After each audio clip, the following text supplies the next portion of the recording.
I never should have gone there. I knew the rumors. The house on Hollow Hill is cursed.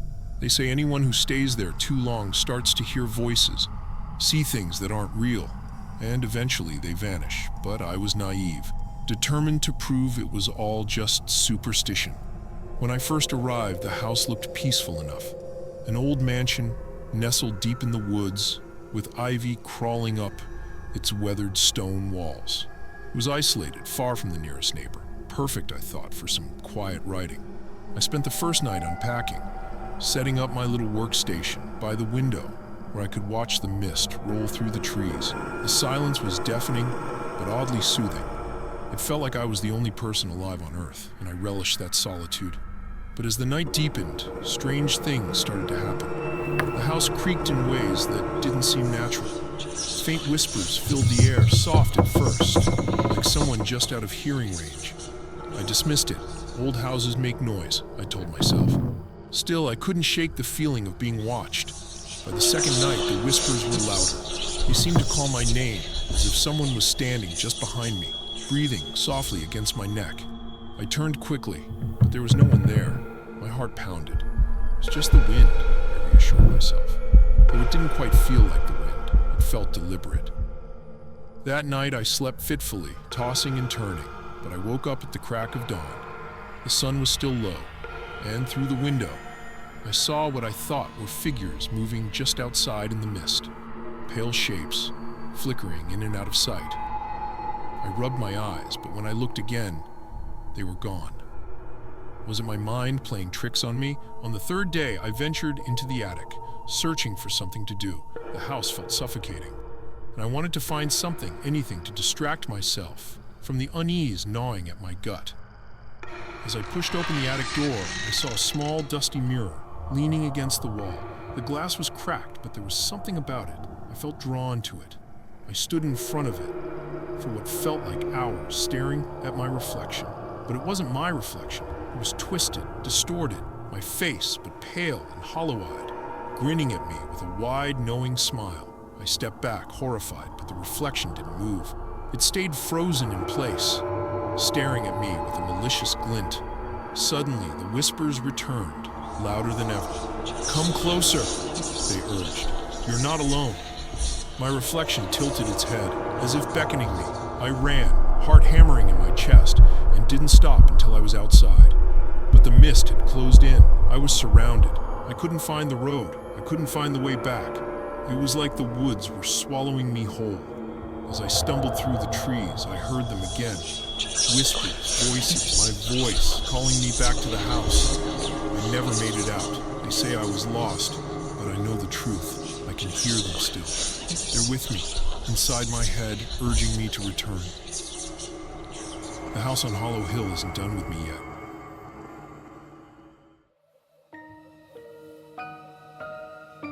I didn't mean to get lost. I was supposed to be just a day hike, a brief retreat from the pressures of life. But somewhere between the dense trees and the unfamiliar trails, I strayed too far.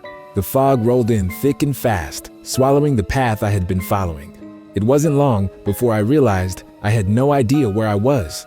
I pulled out my phone, but there was no signal. Of course, why would there be? This part of the woods was practically deserted. No one would be able to find me. I tried calling anyway, hoping for a miracle, but it just buzzed, telling me there was no connection. My heart sank.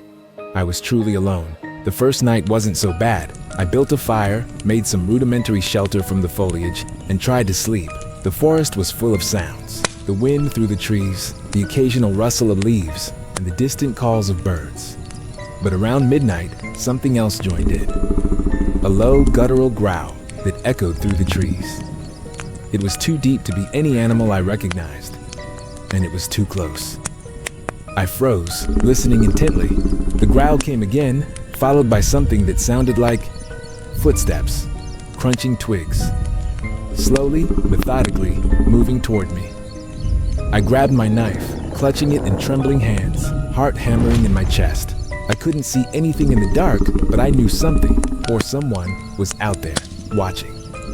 The growling continued for hours, until the sound faded and the forest returned to its usual hum. But I didn't sleep. I couldn't. The next day, I kept moving, desperate to find a way out.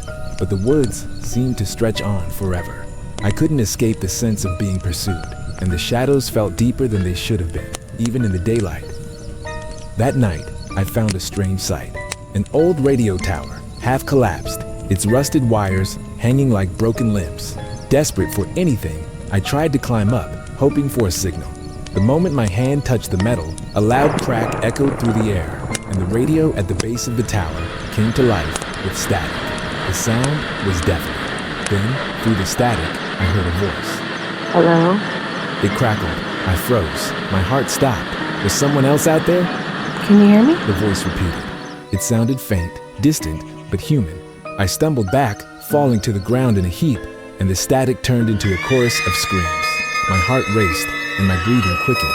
I didn't wait to hear more. I ran, not caring where I was going, only that I needed to get away from that voice, away from the thing that had found me. I still don't know what it was, or who it was, but the forest hasn't let me go. I can hear it now, every night, whispering to me from the static. And every time I close my eyes, I swear I can hear footsteps behind me. I'm not alone. People always told us to stay out of Ridgewood Cemetery after dark. They said it was haunted, cursed even. But to a couple of 10-year-olds like me and Jimmy, that just made it the perfect place to prove we weren't scared of anything. The night we snuck in was cold, the kind that makes your breath hang in the air like ghostly wisps. We squeezed through the bent bars of the old iron gate, our flashlights bobbing and casting shaky beams of light. The path was littered with dead leaves, crunching beneath our sneakers, sounding louder than they should have. "Let's find the biggest tombstone," Jimmy whispered, grinning at me, but his smile didn't reach his eyes. I could tell he was as nervous as I was. We walked deeper past the rows of gravestones that looked like jagged teeth jutting out from the earth. I kept glancing over my shoulder, feeling like something was watching us. The air grew colder, and my skin prickled. That's when I saw him. He was tall, impossibly tall. Dressed in a dark coat that seemed to blend into the night, he stood motionless between two trees. I couldn't see his face, just the shape of his head, oddly elongated, like it wasn't quite human. I tugged on Jimmy's sleeve, my heart pounding. "Jimmy, we need to go, now," I whispered. "What? Why?" he asked, turning around. But when I looked back, the figure was gone, just empty space where he'd been standing. A scraping noise cut through the silence, low and grating, like nails dragging against stone. My breath hitched, and Jimmy grabbed my hand, squeezing it so hard it hurt. "Did you hear that?" he asked, his voice barely a whisper. I turned and saw him again, closer now, his long arms hanging at his sides, fingers impossibly thin and reaching towards the ground. He raised a hand and pointed directly at us. I felt cold seep into my bones, and I couldn't move, couldn't breathe. Then, in the distance, I heard a child's laugh. It wasn't Jimmy, it wasn't me. It was high-pitched and echoing, coming from everywhere and nowhere, all at once. Jimmy pulled me and we ran, our footsteps pounding against the earth. I glanced back, just once. He was holding something small in his hand, cradling it like a child. It was a doll, its eyes as hollow and dark as the figure's own. The next thing I knew, I was alone, stumbling through the forest, the wind howling in my ears. I called for Jimmy, but there was no answer, only the sound of distant laughter fading away. They found me the next morning curled up by an old gravestone. I don't remember getting there, but I remember what it said. For the lost children of Ridgewood. They never found Jimmy, but sometimes I still hear him at night, laughing with the wind, playing hide and seek with something that shouldn't be here. And when I look out my window, I swear I see a tall, dark shadow standing at the edge of the trees, watching and waiting.